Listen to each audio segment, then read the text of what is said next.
আজকে আমি বানাচ্ছি হলো রসুন ভর্তা। আগে কখনো আমি রসুন ভর্তা বানাইনি, কখনো খেয়েও দেখিনি রসুন ভর্তা খেতে কেমন। তো অনেকেই বলছিলো যে রসুন ভর্তাটা নাকি খেতে অনেকই স্বাদ, একবার ট্রাই করে দেখার জন্য। তার জন্য আমি কড়াইতে কোনো তেল ছাড়া আজকে বানিয়েছি, কোনো মতন তেল দিইনি কড়াইয়ের মধ্যে।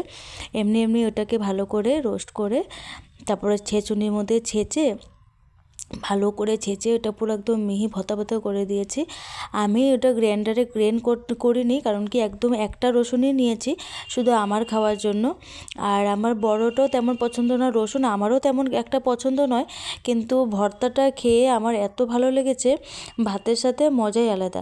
তোমরা যে খাওনি এখনও ট্রাই করে দেখো, ভালোই লাগবে। ফার্স্ট টাইম খেয়েছি, আমার রিভিউটা ভালোই লেগেছে। তো যাই হোক, একটু লঙ্কাটা বেশি করে দেওয়া মানে কি, আমি একটু লঙ্কা খেতে ভালোবাসি, যে যেমন করে লঙ্কা খাবে তেমনই লঙ্কাটা দিয়ে দিলেই হলো। কাঁচা সর্ষের তেলটা আমি মাখার সাথে দিয়েছি, এটার সাথে তোমরা তিলও অ্যাড করতে পারবে। তিলটা আমি অ্যাড করিনি। বাড়িতে ভর্তা বানাবো আর তোমাদের সাথে শেয়ার করবো না, সেটা হতে পারে? তোমরা বলতে পারো যে ভর্তাটা শুধু আমার জন্য কেন বানায়, কারণ কি বাড়িতে কেউ খায় না।